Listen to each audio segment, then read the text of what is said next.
If you're thinking about getting into RC, the first thing you got to do is get yourself an RC car.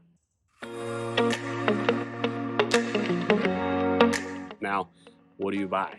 There's tons of choices out there, and maybe more importantly, how do you go about buying it? So, I want to talk about 3 specific ways that you can go about buying your first RC car and hopefully give you as much information as I can along the way so you make a good educated decision and get the most bang for your buck and have the most fun moving forward.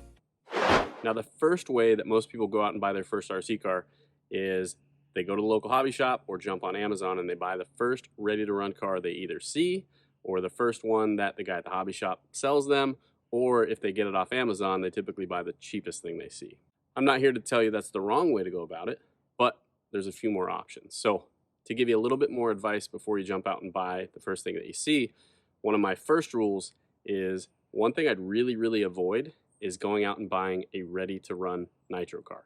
Okay, when it comes to ready to run, typically that's a pretty affordable way to get yourself everything you need to go out and run an RC car, but that means that they're cutting corners on things like tires, electronics, radio, okay? And the one thing you really don't want to cut corners on is going to be that nitro motor. Nitro motors are tricky to break in and they're tricky to get tuned right. So the last thing you want to be fighting is getting that car to run. Personally, I want you to have fun with your stuff, so I'd go with electric, so when you plug it in, it runs the way it's supposed to, and you're able to learn how to drive the things, how to work on them, how to tune them, and so on and so forth before you go out there and think about running a nitro car. Now, the other big piece of advice when it comes to buying any RC car, let alone a ready-to-run car, is going to be do some research before you go out and buy the first thing that you see. Okay, there's tons and tons of different options. You have things like crawlers and scale trucks that people will go out and run on crawler trails, or I've seen groups of people get together and go hiking and find different things to climb and take those trucks on hikes like that, and it sounds really fun. It's not really my speed, but that's just to give you some of the options of different RC cars that you can go out and buy, okay? Another one is speed runs. A lot of people try to go see how fast they can go with things.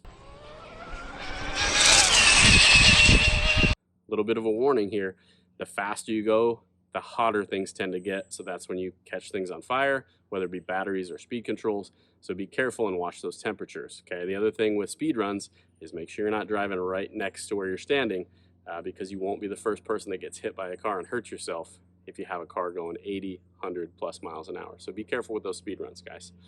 There's all sorts of different RC cars. If you're gonna do what we call bashing, which just means driving it around, taking it off jumps, skate parks, whatever it may be, you can really run anything.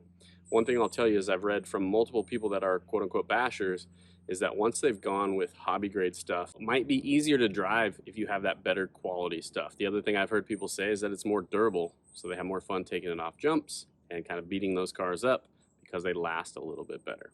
Just something to think about. If you're gonna go racing, figure out what the local track you have to you offers as far as classes go, whether it be an outdoor track, you might wanna go the 8 scale e-buggy route like this, kind of easy to plug and play, and probably the most popular class there's going to be is going to be that 8 scale e-buggy class. If you're going to have indoor stuff, either one of the buggy classes, whether it be 10 scale 2-wheel drive or 4-wheel drive, stock or open, whatever class that you determine you want to be with, go that route. The other thing you can really determine from a local track is figure out what kind of parts support they have. If they have a local hobby shop that has parts for the car or the brand that you go with, you're going to be able to find parts for it the week of a race, as opposed to having to overnight that from an online retailer like AMain or anybody else, okay? So that's just something to think about.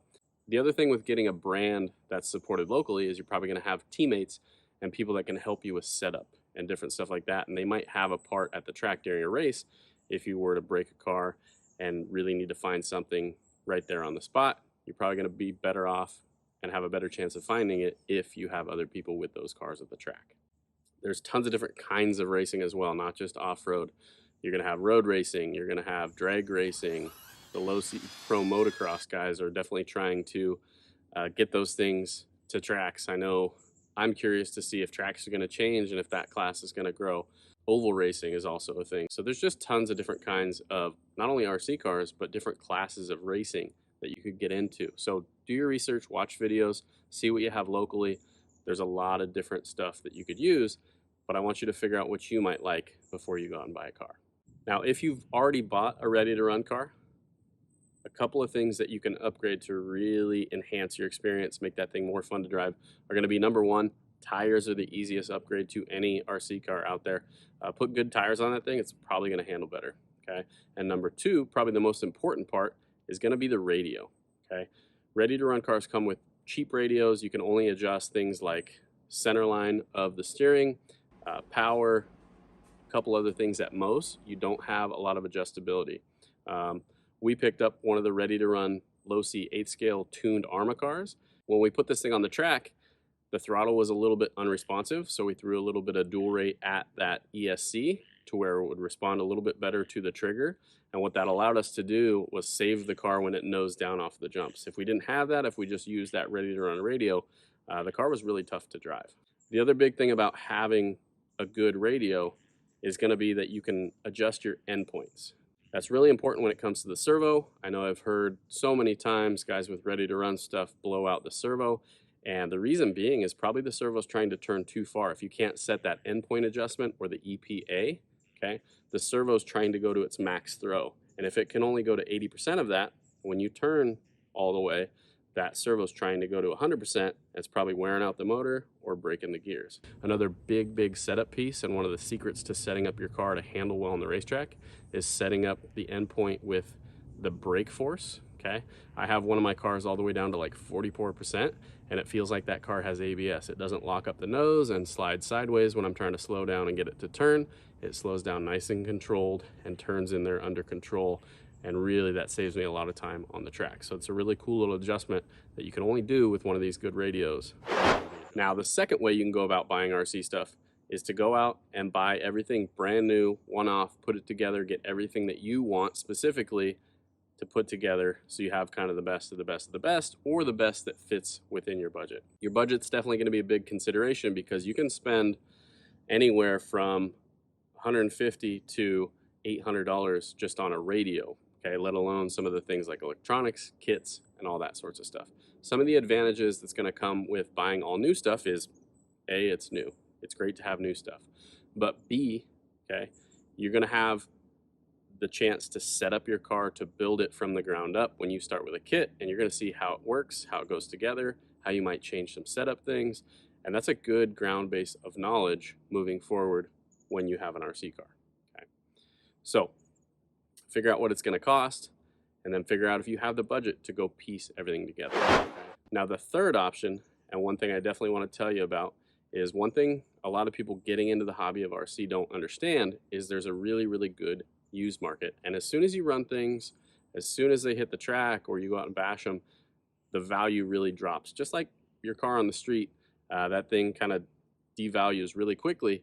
And a lot of times, especially with race quality stuff, sponsored guys will go out and run a car for a year, and then at the end of the year they sell all their stuff so they can buy new stuff for the next season and make sure that stuff's new. So you can get that stuff at half price and really get yourself into a good RC car for much less than brand new.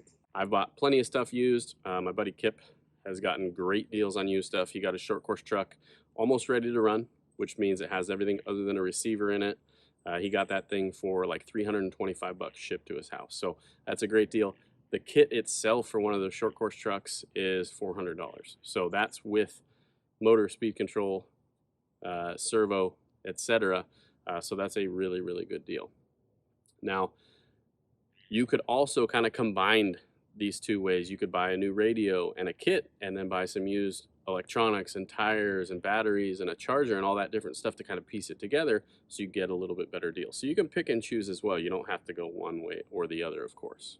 Okay, so we have ready to run stuff, we have buy it all brand new, and then you can buy used stuff. So don't be afraid of buying used stuff. A really good way to go about it is Facebook groups and different things like that, where you can ask people to verify if that seller has good quality stuff. You'll see that a lot of times, so you can buy with a little bit more confidence. But a big suggestion if you're going to buy used stuff is make sure you protect yourself with things like PayPal goods and services. Don't send money, friends and family. Just don't get yourself taken advantage of online. That's one big thing I want you to avoid.